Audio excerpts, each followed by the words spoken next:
Hello! Today I'm going to be showing you Timeless Tarot. And so I decided to come outside in my front porch and show you these cards out in the nature. I have these cards in this lovely bunny bag. Now I only have a limited few of these on my website for sale. And so if you want one, grab it right away because they're not going to last. They have these cute bunny ears that sticks out, and I have them in blue and in pink. Now the face is embroidery, and so it has a cute bunny face with some pink sheet, just very cute, something very joyful. It's a nice way to keep your tarot bag in while you're not using them. And so with the Timeless Tarot, they're a little bit smaller in size. These are the back of the card. It has a beautiful green. That's why I brought it out in nature so you could really appreciate them. And with the color, get a nice bright color. So this is what the back of the card looks like. These are from a self-publisher, so you cannot find them in store anywhere. You could only get it through Etsy. And so I'm going to be showing you each card one by one and just give you maybe a brief description of what you might be looking at here. So I'll start with the Fool. And the Fool, here we have this lonely guy making his journey all by his own. We have the Magician card. Now the Magician card is being portrayed by a craftsman, and it seems he does craftsman for the rich and the famous, somebody of influential. These cards are absolutely gorgeous. I'm so glad to give you the opportunity to take a look at them, because a lot of people don't even know that these cards exist, and they're out there for collector like myself and others where you could add them to your collection. This is one that I highly recommend. So this is the High Priest, and the High Priest, she is floating on the air, and with her hands stretched out, it looks like she has full control over where she's floating over. We have the Empress, and she's wearing this beautiful pink. I, for some reason, associate pink with sweetness, so I thought it was very appropriate that she's wearing pink as an Empress, showing her nurturing side. And this is the Emperor card. Now in the Emperor card, it has like H. It looks like it's H.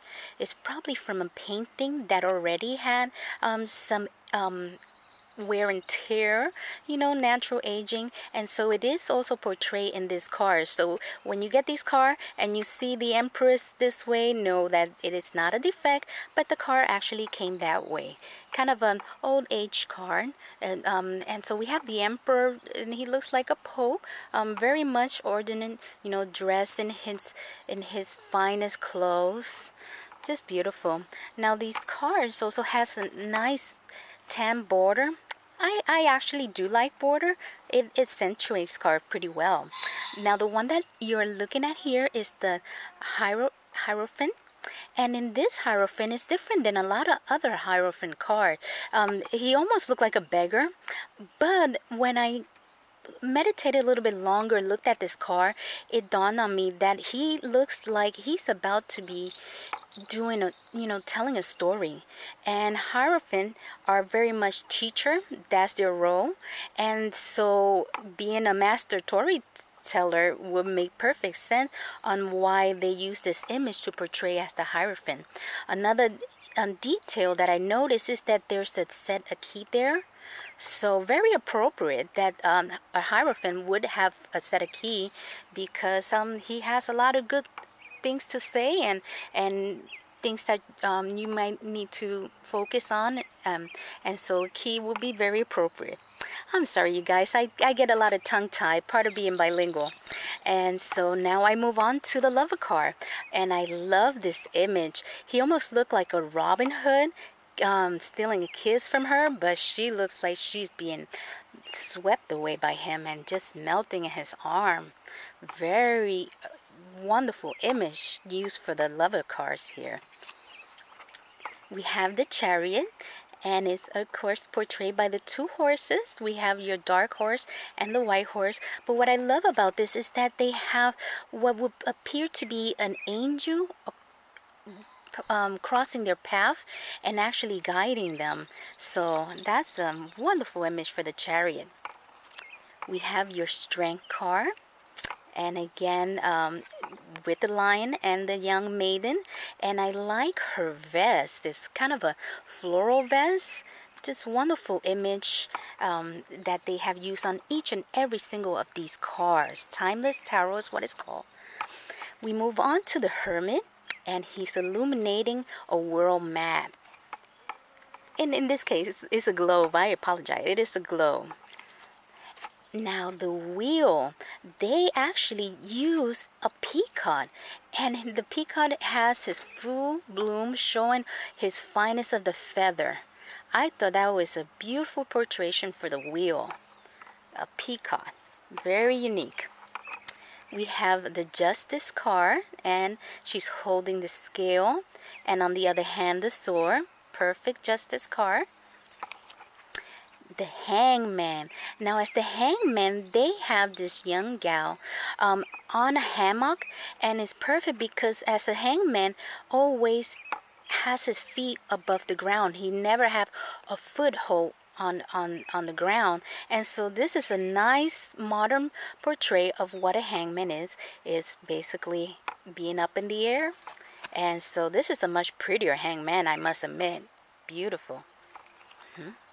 For the Death card, we have a skeleton, and it seemed that everything that he touched dies on him. So he has a tiger there that it looks like he's just about to croak any moment. He has a tree that he has made it be dead branches, and then a dead elephant at his feet.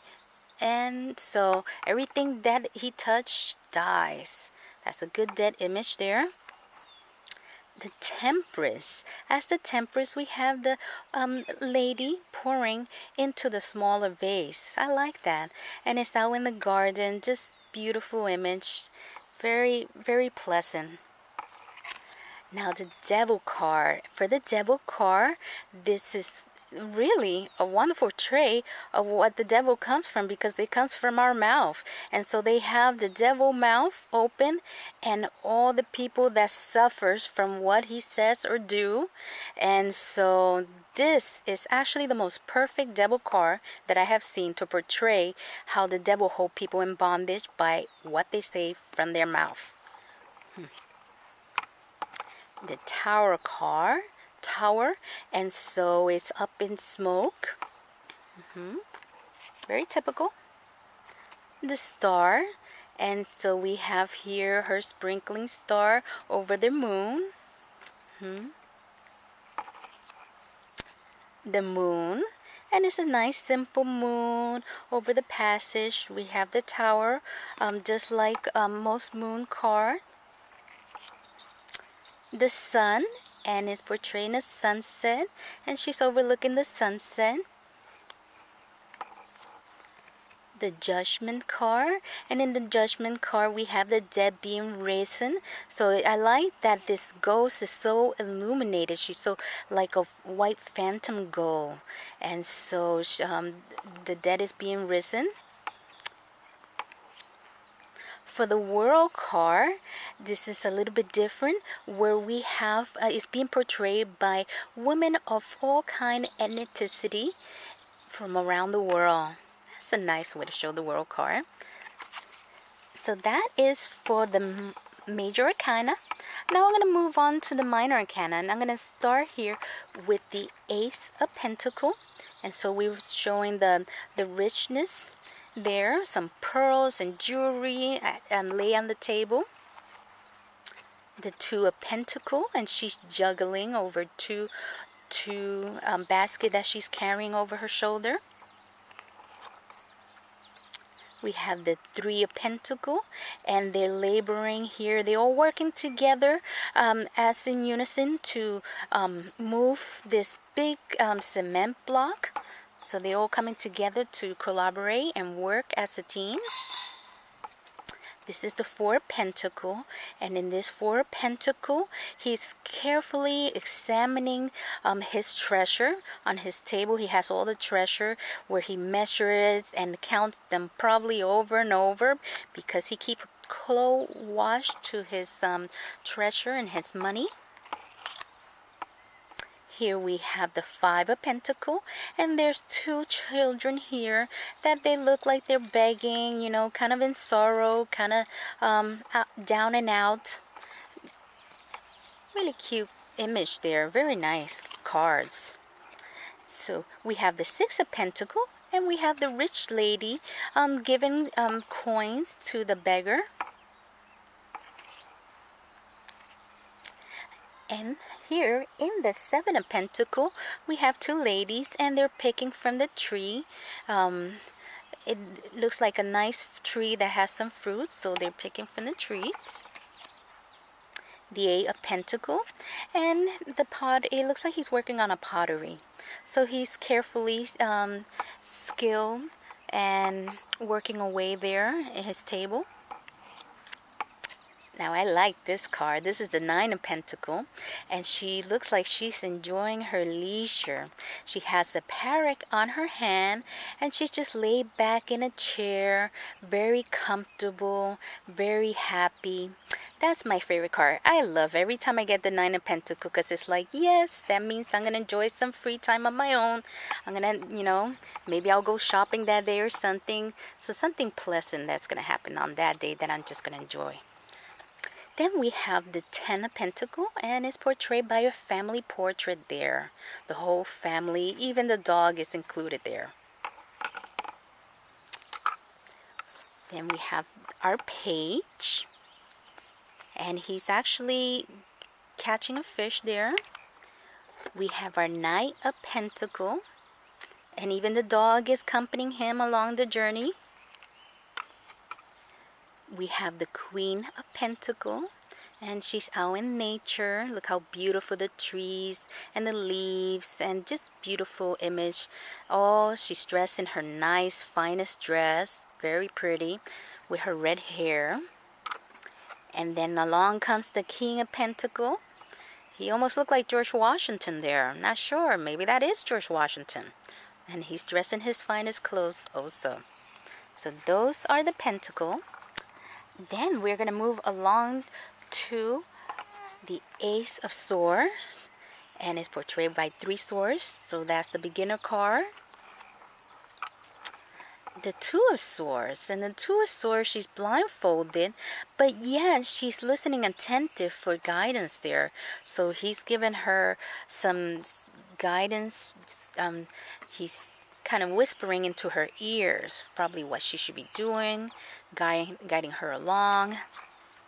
The Three of Swords, the card I hate the most because it always shows a heartbrokenness. With this one, the person is just completely in sorrow, her head down, in between her knees. It's completely out in sorrow. That's the card you want to avoid getting the most. So then we go to a Fourth of Swords, and she's sick in bed. The Five of Swords. Now in this Five of Swords, it looks like they're getting ready for a matching box. So they're gonna start boxing, but he's not even ready. Here's the fight getting ready to start, and he's not even ready for it. He's out there trying to tie his shoelace or trying to find any excuse not to get into a fight. So this is the Five of Swords. Good image for him. We have the Six of Swords, and she's getting ready to sail away. The Seven of Swords, and she has a knife in her hand, and she's being pushed to do something that maybe she might not want to do. I wonder who she's out to kill. We have the Eight of Swords, and she's just looks like she's meditating, pondering there at a bowl. We have our Nine of Swords, and this is usually our worry card, but in this card, she has fainted over the bed, and over the top of her is a little demon. Well, don't you hate when that happens? And then on the further back, there's a ghost, and it's a dead horse on the back. So this is a quite interesting portrait for the Nine of Swords. And then if the worst could happen, it would be the Ten of Swords. As the Ten of Swords, we have a lady floating out in the air. The worst has happened. It's all out. The shit had hit the fan. And so she is actually floating and fainting away in the sky. We have a Page of Swords. And so we have this little feller holding here a pretty big sword there. Gotta watch out for that one. We have the Knight of Swords, and he's slaying their cheetah. Beautiful image. Look at that. We have our Queen of Swords, and she's standing there out in the wood. There's her sword there at her belt, and she has a beautiful long hair. Along comes the King of Swords, and he's holding his sword. You gotta watch out about that one. He might say something sharp. Now we're gonna move along to the Wands. Now, when the Wands is this big flame of fire, and it looks like it's going over the water, so there's a little bit of a reflection going on here. And so that's the Ace of Wands, the beginning. The Two of Wands, and this little young gal looking into the fishbowl. Very pretty. The Three of Wands, and he's overlooking out in the sea. We have the Four of Wands, and they're having a celebration and a dance, and even the dog is partaking in this celebration. We have the Five of Wands. Now in the Five of Wands, there is 4 cats here looking at the parrot, and the parrot is out in the open. There is no cage. It'd be a matter of time between any of these 4 cats get the birdie. So that's an unfair fight there. Then along comes the Six of Wands, and she is naked there on the horse. Probably some victory that she has conquered there. Well, yes, if you're naked on a horse, I'm sure you could conquer many men that way. Not the ones you want, but you will conquer some. And so at the Seven of Wands, here it's being knocked out of the ring out into the audience. That is a great image there. The Eight of Wands, and so we have some owls, probably 8 owls here flying, and on top of the owl is the elderly man. So they're moving quickly, and they're also up in the air. So that's an excellent image for the Eight of Wands. The Nine of Wands, and she is working away. Looks like maybe she's washing dishes, looking out into the window. So looks like a busy gal. And then we have the Ten of Wands, and so she is definitely carrying a heavy load. Hard worker there. May not be fun, but it's a hard worker. We have the Page of Wands, and the Page of Wands is portrayed by a newspaper guy. The Knight of Wands, and he's about to crown himself, so we know he's so vain. And that song is all about him. So they have the Queen of Wands. Beautiful. She has a pecan fan. I love her dress. It's kind of a reddish burgundy with a hip hugger. Yes. She looks like she knows she's the bomb. And then we have the Kings of Wands, and he's dressed in his finest. He looks like he's meditating and thinking all the things that he wants.